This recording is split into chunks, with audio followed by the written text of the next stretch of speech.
Olá, alunos atenienses, eu sou o professor Marcelo Caiza, sou professor de língua portuguesa do Atena Concursos. A aula que nós vamos ter hoje será análise sintática de período simples.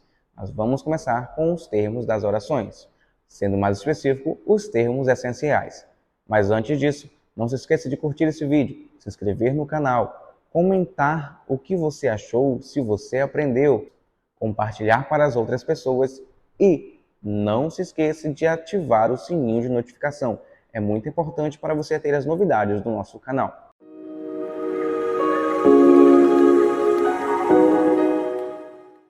Antes de iniciarmos os termos da oração, temos que entender o conceito de frase, oração e período. A frase é toda aquela sentença que possui um sentido. Se eu disser bom dia, já é uma frase, tem sentido.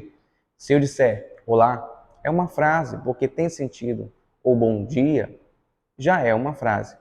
Mas a partir do momento em que você insere um verbo nesta frase, ela se torna uma oração. Quando eu tenho um único verbo, é um período simples, também chamado de oração absoluta. Exemplo: eu quebrei a janela. Onde está o verbo? Quebrei. Então, neste caso, não vou ter mais de um verbo. Tenho um único apenas, período simples. Professor, como é que eu faço para identificar um verbo? Basta conjugar esta palavra. Se ela for passível de conjugação, será um verbo. Eu quebrei a janela. Será que janela é verbo? Eu janela, tu janelas, ele janela? Não funciona. Eu quebrei, tu quebraste, ele quebrou. Opa, aqui tem um verbo. Então, já conseguimos definir o que é um verbo. O período composto é quando eu tenho mais de um verbo nesta oração. Então, eu posso ter período composto por coordenação ou subordinação. Isto será um conteúdo mais avançado.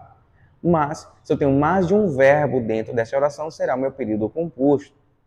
Daí eu temos: eu cheguei na escola e encontrei meu livro. Eu tenho dois verbos aqui: cheguei, encontrei. Então, período composto. Mas vamos iniciar com um período simples.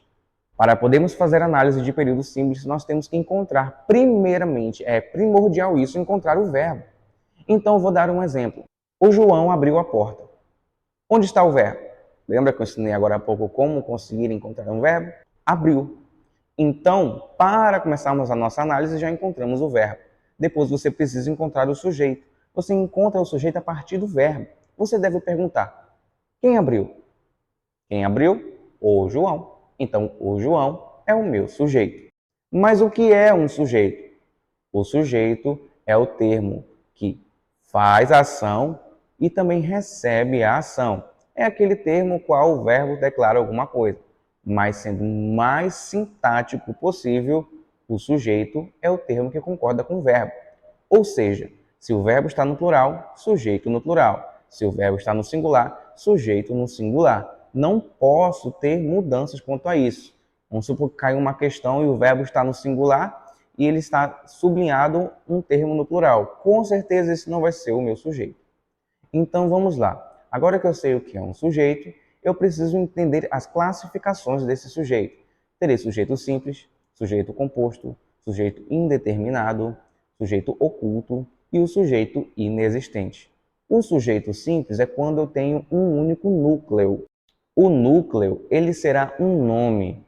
No caso de um sujeito, o núcleo de um sujeito será um substantivo, mas aquele substantivo que tiver mais importância dentro do sujeito. Então, se eu tenho um único substantivo, um único núcleo, isso significa que o meu sujeito será simples. O aluno estudou para a prova. Encontremos o verbo estudou. Quem estudou? O aluno. Então, o aluno é meu sujeito. Quem é o núcleo do sujeito? Aluno. Só tem um único núcleo, então, sujeito simples. O sujeito composto é quando eu tenho mais de um núcleo. Exemplo: o João e a Patrícia compraram uma casa. Vamos primeiramente pelo verbo. Onde está o verbo? Compraram. Quem compraram? O João e a Patrícia. Quem é o substantivo aí dentro? João, Patrícia. Tenho dois núcleos. Então, sujeito composto.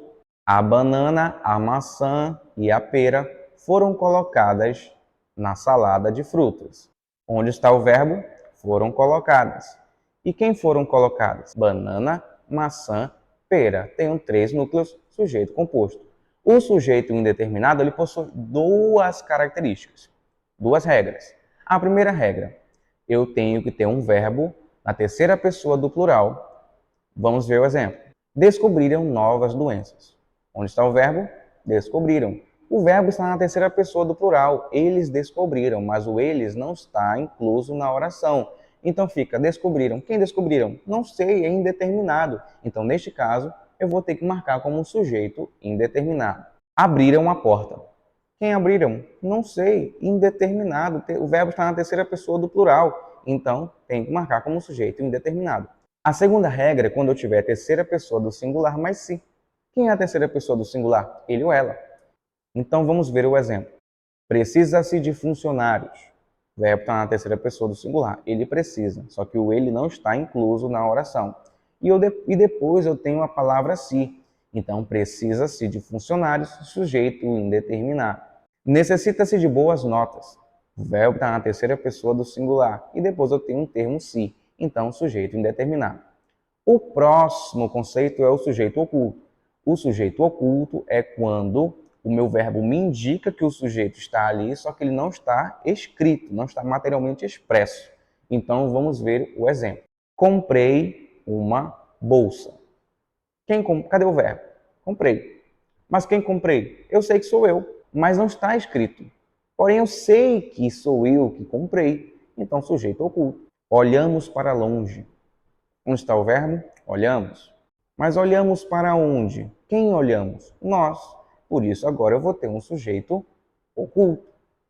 O próximo conceito é um sujeito inexistente, ou seja, oração sem sujeito. Não vou ter sujeito aqui neste caso. Neste sentido, eu vou ter que encontrar algumas regras. A primeira regra é o meu verbo da oração tem que ser um fenômeno da natureza. Então, eu vou dizer o seguinte: choveu em Manaus. Onde está o verbo? Choveu. Chover é um fenômeno da natureza. Então, neste caso, eu não posso ter sujeito, porque não existe a chuva choveu. Então, o sujeito não existe. Nevou forte. Onde está o verbo? Nevou. Não vai ter sujeito, porque eu não posso dizer a neve nevou. Nevar é um fenômeno da natureza. O segundo conceito é o verbo haver com sentido de existir. Nós brasileiros não temos o costume de usar o verbo haver, mas todas as vezes que você encontrar o verbo haver com o sentido de existir, então neste caso não terei sujeito também.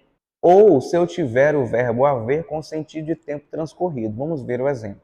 Há ruas esburacadas no meu bairro. O verbo haver, há. Mas o verbo haver, existem ruas esburacadas. Então, neste caso, o verbo haver com sentido de existir não vai ter sujeito. Sujeito inexistente. Ou com sentido de tempo transcorrido, há muitos anos que não te vejo. Verbo haver, de sentido de tempo transcorrido, então também não terei sujeito. Faz tempo que não vou à escola. O verbo fazer, com sentido de tempo, também é sujeito inexistente. O verbo ser ou estar indicando tempo, temperatura.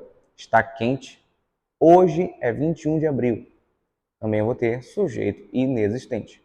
Eu havia prometido também falar sobre os predicados, porém esse vídeo já ficou muito longo, então vou deixar ele para um próximo vídeo. Então espero que você já tenha entendido todo o conceito do sujeito.